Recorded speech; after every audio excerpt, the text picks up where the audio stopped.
Jose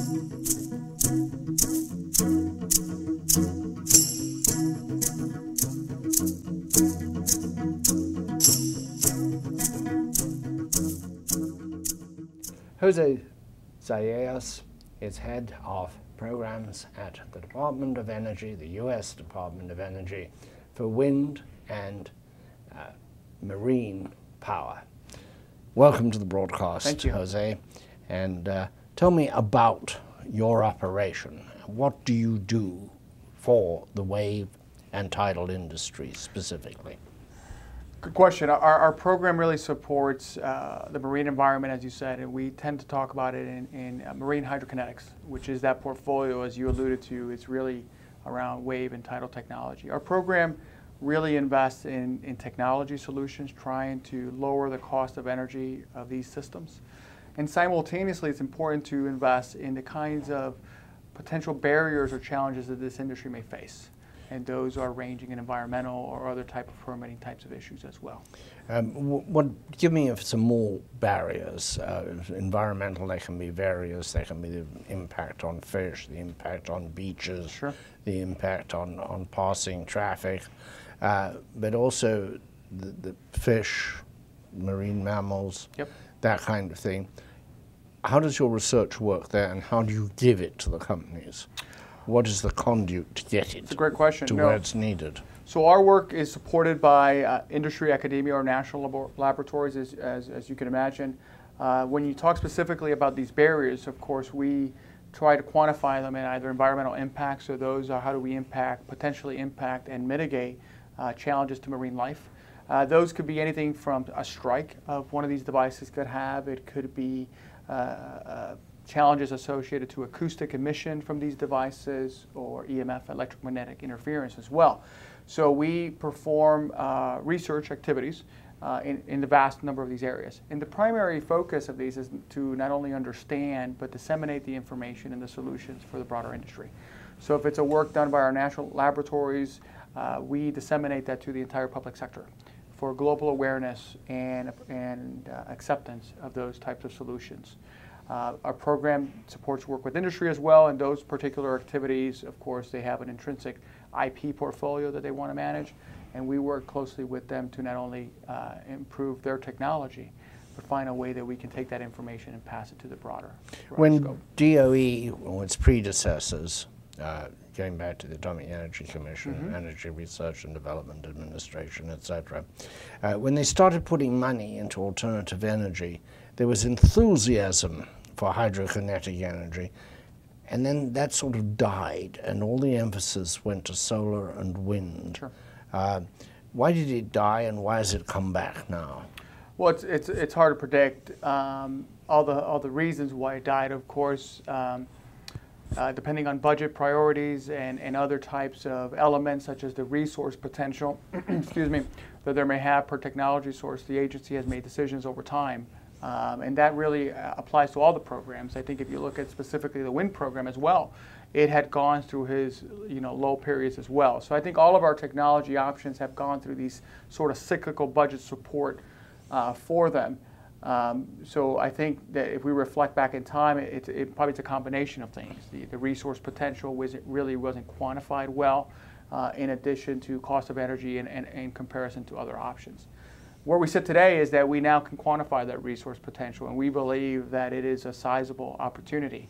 How have you quantified it, and what is your measurement? What is your means of measuring, and what is the end number? So we have completed our recent studies, both for wave and tidal technologies, where we looked at not only existing information, but additional types of sensors and instrumentation needed to really validate some of our studies and our models. When we look at the entire U.S., we believe that the wave potential is upwards of 400 gigawatts of potential. For tidal technologies, is approximately 60 gigawatts of total potential. Tidal tends to be a little bit more regional in nature. Well, that's interesting, because as a non-expert, I would think the tides are stronger. There's more power in tides. It'd be my... Sure. I mean, I think that it depends on the location, of course. In some cases, the tide is of a magnitude that it is achievable to capture energy in a cost-effective way. But the odds-on favorite actually is waves to give the most impact. I think from a magnitude perspective and from a overall resource potential across the U.S. in our collective waterways, the wave potential is at a higher magnitude. But we believe, though, that tidal can provide a fairly robust strategic opportunity for key parts of our nation. Jose, this is a great moment because all things are possible in this field. Nothing has been eliminated. Everything has been included. So it's probably like the golden age of automobiles when there were 100 automobile manufacturers, sure, maybe for more.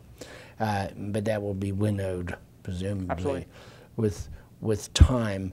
But you feel that you can already predict that the wave people will dwarf the tidal people? Well, predict from a perspective that we believe that, as I mentioned earlier, that wave energy really does have the opportunity to provide electricity almost in our entire U.S. waterways, in our coastal ways, I should say. So from that perspective, we think that wave has an opportunity to have a meaningful impact in our energy mix, as you alluded to. But again, tidal in specific regions and in areas where cost of energy is quite high, by the way, tidal will play a role as well. You look at these things as an engineer and as an American. Are we seeing too many of these technologies evolving in other countries and not enough evolving in the U.S.? At this conference that you and I are both attending, there are 20 countries, and many of the projects, if not most of them, tend to be overseas. Are we slipping? Have we lost our leadership in this field, or are we the leaders in this field? Well, I think we recognize that the energy challenges are global, right? But when we look to the U.S., I will say that there are some meaningful and mature companies that are U.S. There's a lot of activities in Europe that are really driven by many things, such as policies. They're very operator-friendly or owner-friendly permitting processes and feed-in tariffs and things of that nature. It's also important to recognize that the program only came to fruition again in 2008 for the U.S. So the U.S. has been a bit silent in this area, but we believe with the activities that are institutionalized today and the engagement that we have both globally and across the U.S., that the U.S. is leading several areas. I won't say all, and because that would be false. So Europe has a lot of leadership, and we're working with them in partnership to not only learn from what they're doing, but understand how we can collaborate and understand our differences and our opportunities to move this global agenda. We have a lot of national angst about China. Is China doing things in hydrokinetic power?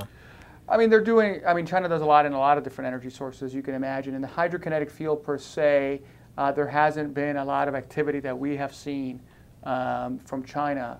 Very contrast difference from what we've seen in wind energy and solar, of course, which we know that they have an aggressive agenda that they have mobilized as well. In this space, there hasn't been some activities. There is some interaction, but not to the magnitude that we're seeing in the other two generation sources that I mentioned. Where did you get your expertise in solar? And solar is not yours, right? It's wind. Well, previous I did a little bit of solar as well. So, yeah. I thought so. Yeah. In alternative energy, where did you get your expertise? Yeah, so coming out of school, I joined a national laboratory, Sandia National Laboratories in the U.S., where I spent the last 16 years working as an engineer and later on as a program manager. So I had the opportunity to be an engineer and do some technical work in several fields, primarily in wind. And through the later part of my career, before joining the Department of Energy, I was leading the broader renewable energy portfolios, which gave me a renewed appreciation for the broader spectrum of energy options and what they all have to offer. How deeply is this technology or this option understood in the administration? The president has said all of the above, and every time I go to the White House, Jay Carney says all of the above. Do you think that this is registered at any depth in the White House, that this is one of the above? Well, we're making some progress. I mean, I think we all recognize if you look at the characteristics of any renewables in combination to traditional forms of generation, there is no silver bullet. So I think that the general statement of all of the above, excuse me, is the right statement, because I think we are going to need a broad spectrum of options to really form that energy mix of the future. When it comes to marine hydrokinetics specifically, I think that the administration is recognizing that this technology and this industry can be a part and will be a part of that portfolio. As we continue to invest in lowering the cost of energy to a point where it is viable, and the industry as a whole is at a maturity state where you have robust products that you can actually purchase, I think we will continue to do so. In the department, we have an aggressive agenda to ensure that, and we're making strategic steps towards that direction. That's great. I think you're very fortunate to be covering a very exciting moment in technology. Thank you so much. Thank you. I appreciate it. It's a great pleasure. Thank you.